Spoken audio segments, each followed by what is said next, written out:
They had a 5-year time jump. 5 years to do anything they wanted with Cassie Howard, the most carefully written character the show ever produced. And the first thing they show you, the reintroduction of grown-up Cassie in Season 3, is her crawling around on all fours in a dog costume while her housekeeper films it for the internet. I almost turned off the show. I sat there and asked the screen out loud, what happened to you? The answer to that question is the saddest thing about this show. And it's not an accident. And it did not happen because the writers forgot who she was. It happened because Sam Levinson knew exactly who Cassie was, found the most breakable thing about her, and spent 3 seasons sanding her down until that was all that was left. So let me tell you how we got here. I want to be clear about one thing before the knives come out. I loved Season 1 Cassie. Not in the abstract, I mean the specific writing. Go back to the pregnancy arc. Episode 6, she thinks she's pregnant. Episode 7, she knows. Her boyfriend, McKay, a guy who treats her like a hobby he picked up between football practices, cannot even process the idea of her keeping it. Episode 8, the abortion clinic, where her mother Suze, who is a walking catastrophe in nearly every other scene of the series, sits down beside her and tells her she loves her and that everything is going to be okay. No strobe lighting, no needle drop doing the emotional work. Just a mother and a daughter in the worst week of that kid's life. And the show was confident enough to let it stay quiet. It is one of the best scenes Euphoria ever made. That is the bar. That is proof that Sam Levinson, the showrunner and writer of this series, knew how to hold this character with 2 careful hands, which is what makes the verdict so ugly. He did not lose Cassie Howard. He understood her completely and then spent 3 seasons converting that understanding into the most elaborate humiliation content on television. Here is the engine of Cassie, the thing Season 1 built so carefully. A girl whose father walked out, who learned somewhere in the wreckage of that house that being wanted by a man was the closest thing to safety she would ever get. That is not a quirk. That is a specific, common, recognizable wound, and Season 1 knew it. It even introduced her pre-chewed by the male gaze. The girl whose private photos got passed around the school, known to half her classmates as a highlight reel of things men did with her body and recorded. A girl the world keeps shrinking to a body and a rumor, and Season 1 had the decency to treat that as a tragedy happening to a real person. That is a character. You could write a full page about Season 1 Cassie and not run dry. Hold on to that page, because the show is about to spend 2 seasons tearing strips off it. Season 2 is where the sanding starts, and the thesis statement of the season is a bathroom. New Year's Eve. Cassie has just had sex with Nate Jacobs, her best friend Maddie's abusive ex, in the bathroom of a party. Maddie knocks. Nate tells Cassie to get dressed, and she ends up hiding in the bathroom behind the shower curtain, hands clamped over her mouth so Maddie will not hear her whimpering, while Maddie uses the toilet 3 feet away with no idea she is there. It is a horror movie setup. A girl folded into a tub in pure panic, and the show films it for cringe comedy. That is the tell for the whole season. From there, it is a gag reel, and every gag runs on the same wound. There's the stretch where she starts setting an alarm for 4 in the morning to do a full face makeup before school in case Nate sees her. Sit with that for 1 second. A girl waking up in the dark to manufacture a version of herself worth wanting, and the show cuts it like a recurring sketch. There's Maddie's birthday in episode 4, where a drunk, unraveling Cassie climbs into a hot tub with Maddie and Nate, has to sit there while Maddie reveals Nate once asked her to save his babies, and throws up into the water in front of everyone. And there's the masterstroke in episode 7, where her own sister Lexi stages a play called Our Life in front of the entire school and writes Cassie as a character named Hallie, a vapid airhead whose only setting is needing men to look at her. Cassie has to sit in that audience and watch her own sister reduce her to a punchline, and when she finally snaps, the show stages her snapping as the funniest thing in the episode. But I want to be fair to Season 2, because as mean as it was, it still remembered she was a person. The pain was still legible under the jokes. Sydney Sweeney was still visibly playing a girl drowning. Season 2 laughed at the wound. It had not yet decided the wound was the entire character. And then came the 5-year time jump. This was the chance. 5 years. You can do anything with a 5-year jump. You could let her grow. You could let her heal. You could show us the woman that scared, wanting girl became. And what Euphoria decided, with all that runway, was to reintroduce Cassie Howard, barely dressed as a dog on all fours, crawling for her housekeeper's phone camera to make content for strangers online.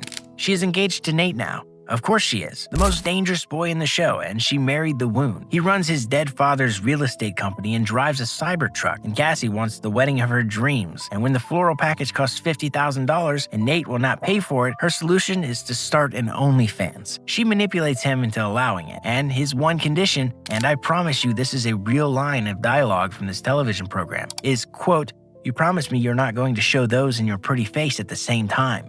So that is the arc. To fund a wedding to her abuser, Cassie sells a version of her body online, in a dog costume, in a baby costume, doing pet play for a follower account, while Maddie, the same Maddie from the bathtub, holds the camera. Now put the two scenes the show chose to define her with side by side. Season 1 gave her an abortion clinic, a mother's hand, a real fear you could name. Season 3 gives her a dog costume and a ring light. That is not a character who grew up over 5 years.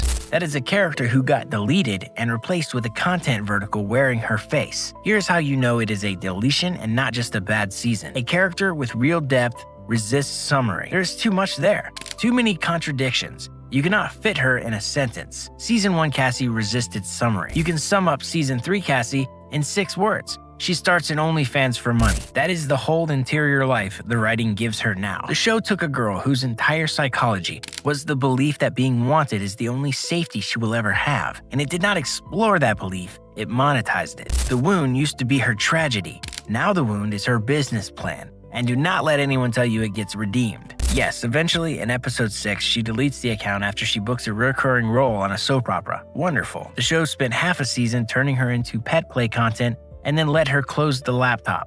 That is not depth, that is a writer covering his tracks. You do not get to film a woman crawling in a dog costume for 6 episodes and then point at one delete button as proof you respected her. And am I not the only one who clocked it? When the season aired, OnlyFans creators themselves came out swinging at how the show portrayed the work. Critics openly accused Levinson of dressing plain male fantasy up as a storyline, and the discourse split clean down the middle between people calling it empowerment and people calling it exactly what it looks like. Levinson had to go on record defending the absurd scenes. When the sex workers you are supposedly depicting are telling you you got it wrong, that is a verdict. Now, let me show you it didn't have to be this way, because another show took this exact woman and treated her like a human being. Fleabag is about a woman who uses sex and male attention to avoid a grief she cannot face. Same wound, Cassie's wound, grown all the way up. The difference is that Phoebe Waller-Bridge hands her character the camera. Fleabag looks straight at us, narrates her own disasters, makes the jokes herself, which means she is never the thing being laughed at. She is the one holding the laugh. By the end, you understand the sex was never the story, the avoidance was, and the show loves her far too much to leave her as a punchline. Phoebe Waller-Bridge gave that woman more interiority in 6 half-hour episodes than Euphoria gave Cassie in 3 entire seasons. You can build a brilliant show about a woman who weaponizes being wanted and respect her the whole way through. Euphoria looked at the same woman and handed her a dog collar. And to be clear, Sydney Sweeney is not the problem. Sydney Sweeney is the only reason any of this works at all. She keeps playing the tragedy underneath even after the script stops writing one. Every time the writing flattens Cassie into a punchline, or a fetish, or a follower count, Sweeney plays the real thing under it, the terror, the need. The kid who is convinced she will disappear the second a man stops looking at her. She is acting a whole human being inside a show that, by season 3, only bothered to write her a costume. The performance is in a constant argument with the script, and the script keeps winning. Because this is the move Levinson keeps making across everything he touches. This is the same man who, right after Euphoria, made The Idol, an entire series about the exploitation of a young woman that somehow curdled into the exact leering thing it claimed to be critiquing. The instinct is identical every single time. Find the most vulnerable place in a woman's story, point a beautiful, expensive camera at it, and hold the shot until the vulnerability turns into a product. He is not a writer who fails to see women. He is a writer who sees them perfectly and shoots them like exhibits. If you have ever watched a show take a character you saw yourself in and sand them down to a costume, subscribe, because this channel is just me watching this stuff twice so you don't have to. Ladies and gentlemen of the jury, the charge is this. A show built one of the most complete characters on television. It proved in season 1 that it knew how to hold her with tenderness, and then handed a 5-year time jump and the freedom to do anything. It chose to bring her back in a dog costume and spend a final season selling her body to us as content. They did not lose Cassie Howard. They understood her, and they decided she was worth more in pieces. The case rests. Sam, I want to talk to you directly, like you were sitting across the table from me. You wrote the abortion clinic scene. You wrote Sue's telling Cassie she loved her in the worst hour of that girl's life, and you did it with no tricks, just two people and the truth. So I know you can see her. I know you understand that Cassie Howard is a girl who was taught that being wanted is the same as being safe, and that there is nothing funny about that, and nothing aspirational about it. There is only something sad, something a lot of people watching recognized in themselves. And then you got a 5-year time jump, a blank check to make her anything, and you brought her back on all fours. You put her in a bathtub and called it comedy. You wrote her sister a play so she could be humiliated twice in the same universe. And when you ran out of fresh ways to laugh at the wound, you stopped writing a person around it altogether and handed it back to her as a job. By season 3, there is nothing left of the girl from that clinic. There's a dog costume and an OnlyFans account with her face carefully cropped out. You didn't ruin Cassie because you failed to understand her, Sam. You ruined her because you understood her exactly, and you decided the most sympathetic character you ever wrote was worth more to you as a punchline than a person. Sydney Sweeney spent 3 seasons playing a real girl drowning. You spent 3 seasons handing her heavier and heavier things to hold. That was never Cassie's tragedy. It was yours.